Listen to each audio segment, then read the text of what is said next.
এবছরের মতো পয়লা বৈশাখের শপিং শেষ হলো। বলছি ফোনটা শুধু বার করে লাভ নেই, ফোন পেটা বার করো, বুঝেছো? Good morning everyone, welcome back to the channel রোজ নামচা।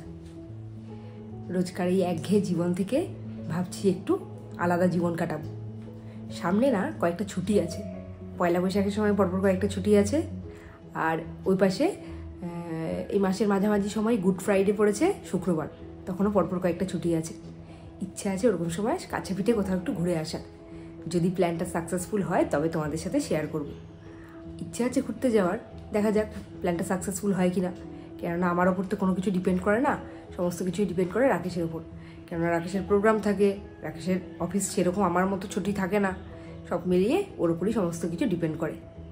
মাসের আজকে হয়ে গেছে প্রায় 4 তারিখ, এখনও পর্যন্ত কারোর টাকা দেওয়া হয়নি।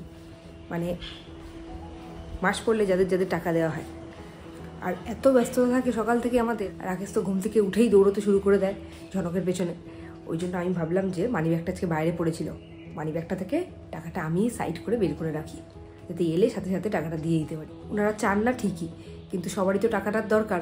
মাস পড়ে গেছে সেই 1 তারিখে, আমাদের ব্যস্ততার জন্য আমরা টাকা দিতে পারছি না, সেটা তো ঠিক না। তাই জন্য টাকাটা বের করে রাখলাম।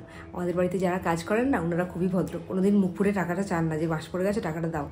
তা আমাদের দায়িত্বের মধ্যে পড়ে ঠিকঠাক টাইমে টাকাটা দিয়ে দেওয়া। তাই জন্য আজকে সব টাকা একেবারে বের করে রেখেছি। আমার যা দায়িত্বের মধ্যে পড়ে আমি আমার টাকাগুলো বের করে রেখেছি, আর রাকেশের যেগুলো দায়িত্বের মধ্যে পড়ে রাকেশ টাকাগুলো বের করে রেখেছে। চলো আজকের দিনটাকে শুরু করি, দেখতে থাকো সারাদিন কী হয়। 2 দিন ধরে সকালের ওয়েদারটা বেশ ভালো লাগছে, আকাশটা মেঘলা আর বাইরের ওয়েদারটা বেশ ঠান্ডা, রোদের দাবদাহটা একদমই নেই।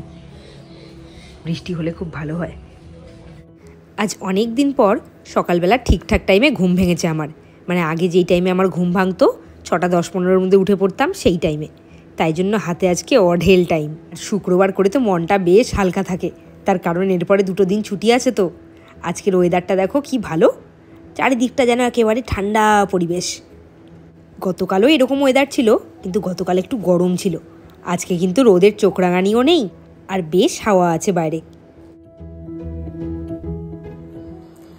পয়লা বৈশাখে যাদের যাদের দেওয়ার ব্যাপার আছে জামা কাপড়, সবই তো কেনা হয়ে গেছে, তোমাদের সাথে শেয়ার করতে পারিনি। আর এত জামা আর শেয়ার করা হয়নি।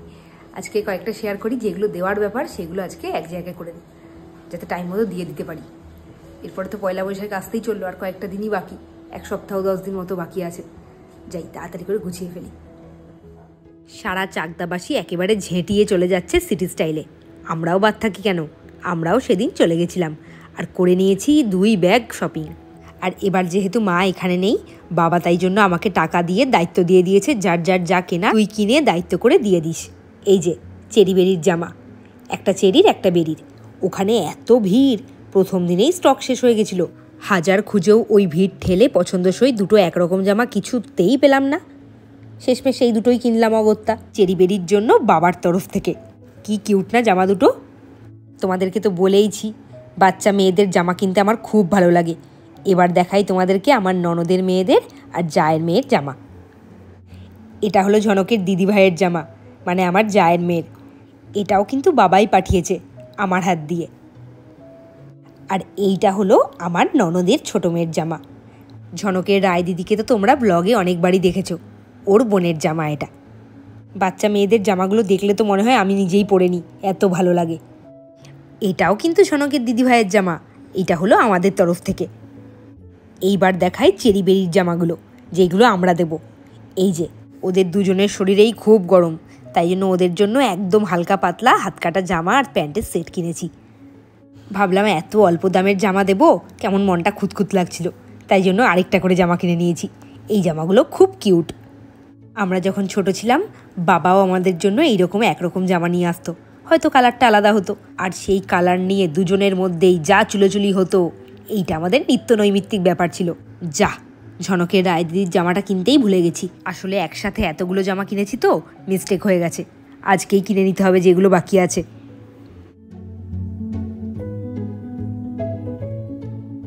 সেদিন তো তোমাদের দেখালাম আলমারিটা গোছানোর পর ওই ঘরটার কি অবস্থা হয়েছিল। 3-4টে ব্যাগ জমে গেছিলো। আজকে ব্যাগগুলোকে সমস্ত ফাঁকা করেছি।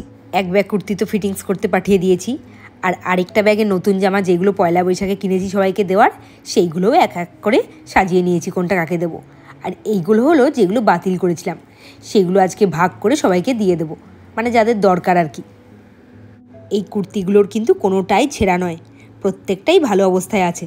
আসলে আমার আলমারিতে একদম জায়গা হচ্ছে না, তাই আমার বাড়িতে যিনি কাজ করেন আর রুমের বাড়িতে যিনি কাজ করেন ওনাদের দুজনকে এই কুর্তিগুলো ভাগ করে এবার দিয়ে দেবো।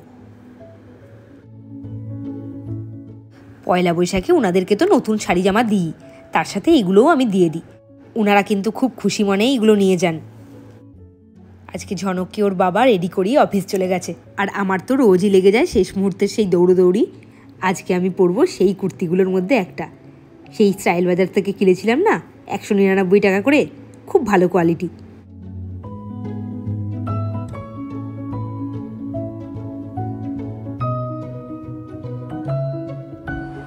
সেদিনকে কিনলাম কুর্তিটা, পরেও নিয়েছি, বেশ কমফোর্টেবল, কিন্তু কাপড়টা বেশ আরামদায়ক। আর ফিটিংসটা খুব একটা খারাপ হয়নি, ফিটিংস করতে হয়নি, ফিটিংসটাও ঠিকঠাক হয়ে গেছে। এবার বেরোই, টোটো চলে এসছে তাড়াতাড়ি। আজকে বেরোনোর পর এত ভালো লাগছিল, আকাশটা একেবারে কালো হয়েছিল। ক্যামেরায় কতটা বুঝতে পারছো জানি না, কিন্তু বেশ কালো হয়েছিল আকাশটা, মনে হচ্ছিল এক্ষুনি ঝেঁপে নামলো বোধহয়, কিন্তু তার নামেনি। বেশ ভালো মতোই স্কুলে পৌঁছে গেছি আমরা। রাকেশ সেদিন ঝনককে এই ইলেকট্রিক পোল আর টাওয়ারগুলো চিনিয়ে দিয়েছে, আর এখন হাই রোড দিয়ে গেলেই বলবে ওই দেখো টাওয়ার। টাওয়ারগুলো কিন্তু ঠিক চিনতে পারে, আর ইলেকট্রিকের পোলগুলো দেখে বলবে ওই দেখো ইলেকট্রিক। আমি তো সারা টোটো ওর ওই গল্প আর বকবকানি শুনতে শুনতে ঠিক পৌঁছে যাই, বেশ ভালো লাগে কিন্তু ব্যাপারটা। আজ স্কুলে খুব ব্যস্ত ছিলাম, তাই জন্য ফোনটা হাতেই নিতে পারিনি। এইবারে স্কুল থেকে ফেরার পর ঝনকের কাণ্ড দেখো।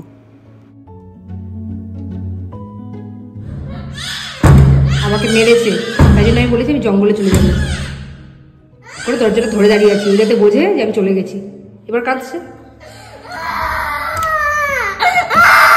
থাকবি একা একা থাকবি? কি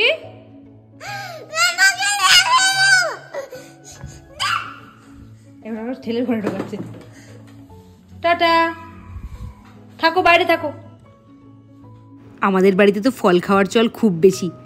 বাবা কোথা থেকে ফল কেনে কে জানে, আঙুরের ভান্ডার আমার শেষ হয়ে আসছিল।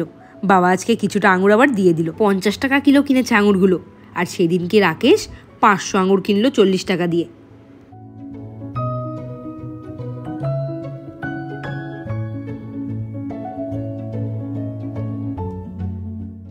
আজ স্কুল থেকে ফেরার পর ওই রকম যুদ্ধ চলেছে বেশ কিছুক্ষণ। আমি তাই জন্য খুব টায়ার্ড হয়ে গেছি। ঝনককে খাইয়ে শুইয়ে দিয়েছি, এবার একটু ফ্রেশ হয়ে নিচ্ছি। মানুষ যেটা ভাবে সেটা কখনোই হয় না। ইদানিং ঝনক দাদু ভাইয়ের বাড়ি যাওয়ার জন্য বিশাল বায়না করছে। আজকে তোমরা ভাবতে পারবে না টোটোতে উঠে কি করেছে। দাদুর বাড়ি যাব, আমার বাড়ি যাবো না, আমার বাড়ি ভাঙা, দাদুর বাড়িতে যাবো, দাদুর বাড়ি গিয়ে থাকবো, দাদু ভাইয়ের বাড়ি গিয়ে থাকবো, এই করে গেছে একভাবে। আসার পর তো অনেকক্ষণ চললো, তারপর অনেক বুঝিয়েছি, আজকালের মধ্যে একদিন দাদুর বাড়ি নিয়ে যাবো। ওইসব বুঝিয়ে টুঝিয়ে গিয়ে শুয়েছি, আর আমার সমস্ত কাজ হয়ে গেল। বেজে গেছে প্রায় 3:30। এবার একটু বিশ্রাম নিয়ে নেবো। ভালোবাসো না?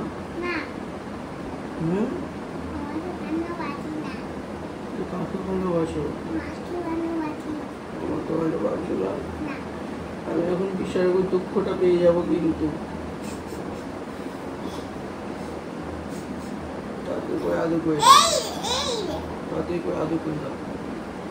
কদিন আগে খুব বাবা ভক্ত হনুমান ছিল, আর ইদানিং দেখছি মাকে ছাড়া চলছে না এক মুহূর্ত। আর সবাইকে পটাতে একেবারে ওস্তাদ। বাবা বলেছে আমি দুঃখ পেয়েছি, এবার বাবাকে আদর করছে দেখো। বাপ রে, এবার আবার উঠে বসছে, বাবার জামার বোতাম খুলে গেছে সেটাকে আটকানোর জন্য।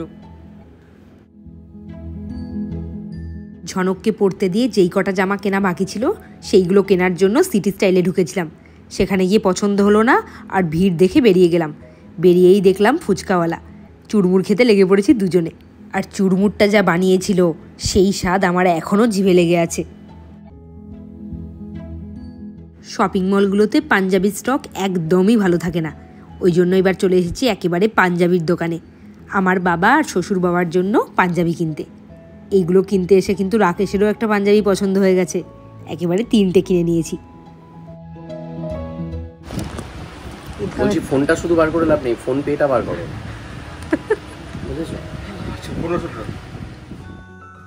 এবারের মতো পয়লা বৈশাখের শপিং শেষ হলো এই যে এগুলো দিয়ে। আজকে কি কি কিনলাম দেখাই। আজকে সব দেওয়ার জিনিস কিনেছি।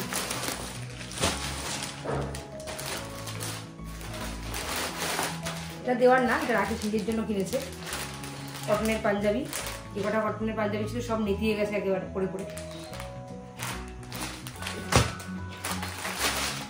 এটা হলো আমার শ্বশুরের জন্য হাফ পাঞ্জাবি, সব কটনের কেনা হয়েছে, যা গরম। আর এটা হলো আমার বাবার। বাবা তো ডিপ কালার পরতে পছন্দ করে, লাইট কালার মোটেই পছন্দ করে না, কিন্তু বাবার জন্য ডিপ কালার ব্ল্যাকের মধ্যে কিনেছি। পাঞ্জাবির দোকানে গিয়ে একবারে পাঞ্জাবি কিনেছি। শপিং মলে গিয়ে খোঁজ করেছি, শপিং মলে আর যা থাকুক না থাকুক পাঞ্জাবি স্টক মোটেই থাকে না। জিনিস কিনেছি এইটা।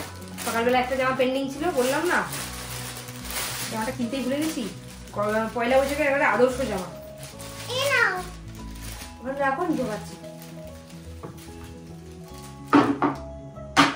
আমরা ছোট ছিলাম তখন এরকম জামা খুব পরতাম পয়লা বৈশাখে।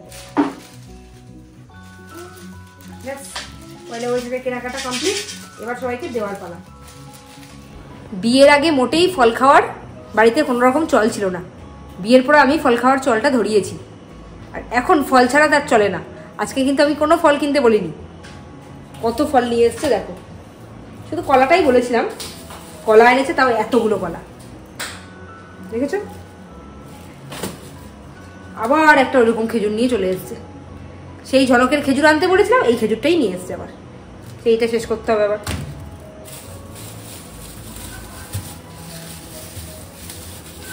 এক প্লাস্টিক লেবু, এবার গিট মেরে দিয়েছে।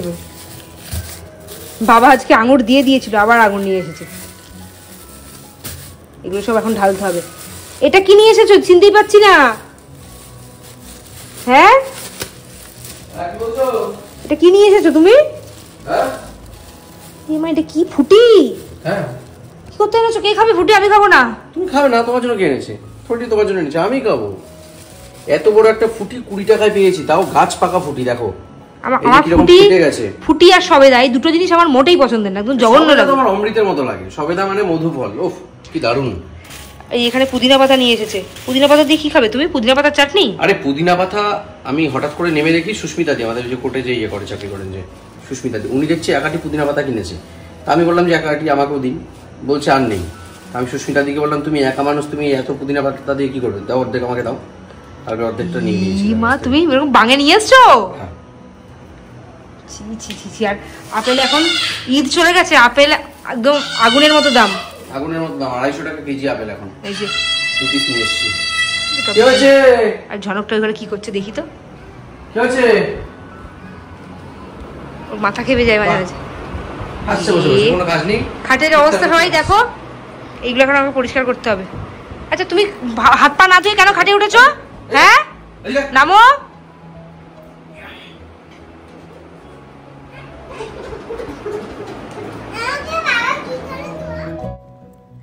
ওরা দুটোতে বাড়িতে একসাথে থাকা মানে তো খেলে বেড়ানো। সারাটা দিন ঘরের মধ্যে দৌড়ঝাঁপ করে বেড়ায়। কি করছে দেখো দুটোতে।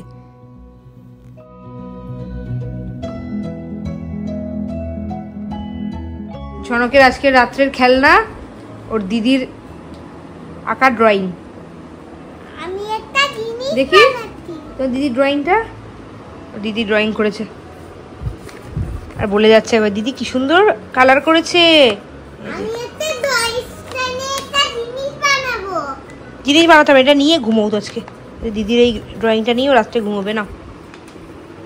এবার সবাইকে গুড নাইট বলে দাও। Good night. এদিকে তাকিয়ে সুন্দর করে বলো।